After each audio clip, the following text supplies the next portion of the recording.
Hi everyone, today I'll walk you through using a drone to capture images for 3D modeling in Reonic. For this demo, I'm working with the DJI Mini 4 Pro. It's perfect for this since it has a built-in hyperlapse function. I'll show you exactly how to use it in just a moment. Let's get started.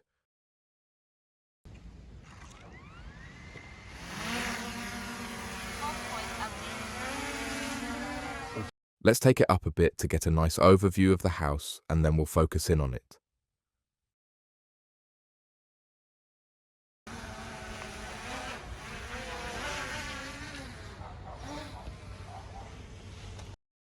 Next, we'll use the drone's hyperlapse mode, which automates the photo capture process so you don't need to fly manually.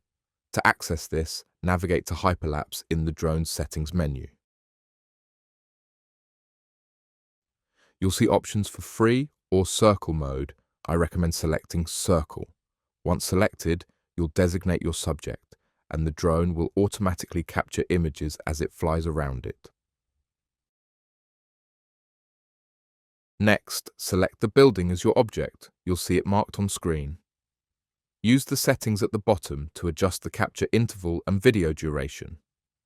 While it displays as a video, you'll get all the individual images in one folder. I'd suggest extending the interval to reduce the number of photos and shortening the overall video length. We don't need extensive coverage for this. You might want to increase the drone's speed slightly so it completes the circuit faster. Make sure to check for obstacles around the house before starting. For instance, I notice a tree here, so I'll increase the altitude to clear it. Once everything is configured, I'll reselect the building to confirm. Then I start the hyperlapse and the drone flies around and takes a picture every few seconds. Now we wait. You'll notice at the bottom of the screen it displays the estimated flight time. Now the drone will automatically circle the house, capturing images at the interval we configured.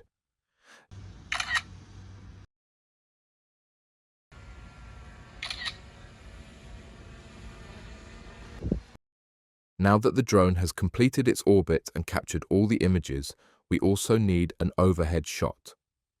Switch back to normal photo mode and increase the altitude.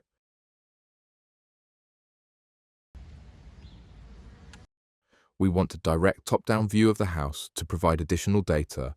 We've already captured all the exterior and side angles, but an aerial shot from directly above will complete the coverage. Position the drone as if you're taking a standard photo for 2D planning.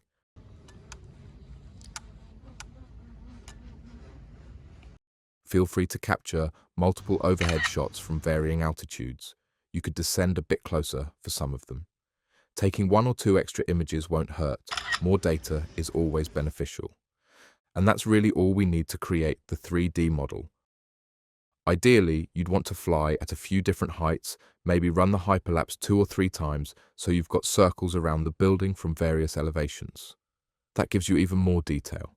I've only done it once here because that big tree makes it tricky to fly any lower.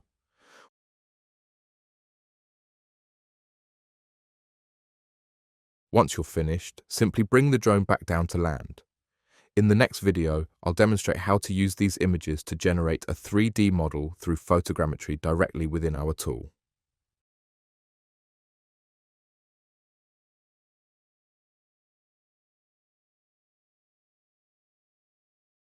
Return to home.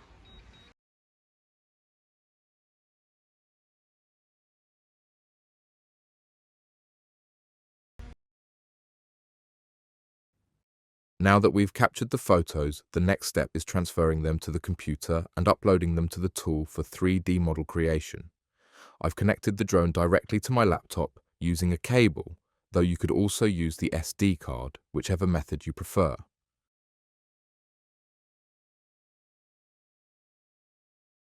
With the files now on the computer, I can access the hyperlapse images. They're conveniently organized with all photos from each hyperlapse session stored in its own dedicated folder, making it easy to locate and select the images we need. This makes organization very straightforward.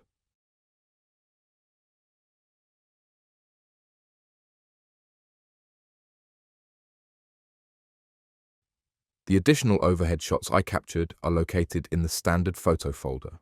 To import these into the tool, navigate to Services, then Photogrammetry, and select Create Job.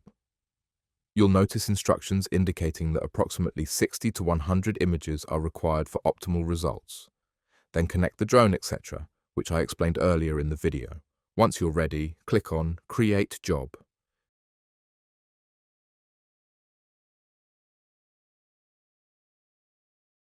Give the job a name, then add your images. You can upload them either from your computer or directly from the drone.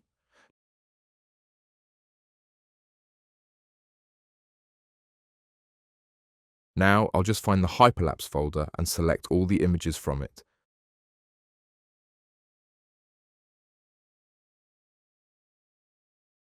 Then add them to the job. The upload process will begin. I'll wait for these to finish loading before adding the overhead images.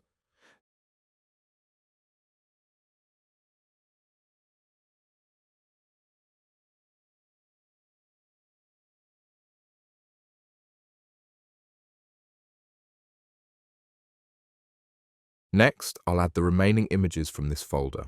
Let me zoom in to identify which ones I need. I'll include these two as well to ensure I have the overhead perspective. Then I'll click Save Changes and Upload. The previous step saved them locally. Now this uploads everything to the portal.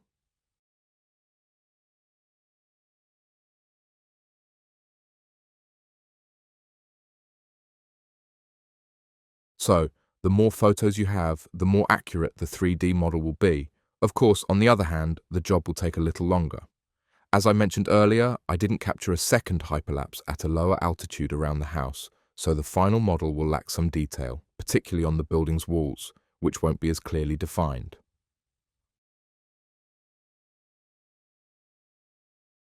All images are uploaded, so now I'll click Start Job to begin processing. The system then records the start time and sends an email notification once the 3D model is complete. Under Photogrammetry, I can view all my jobs and their current status, whether they've failed, completed, or are still processing. Once finished, the model becomes available for use in the planning phase, which I'll demonstrate in the next video.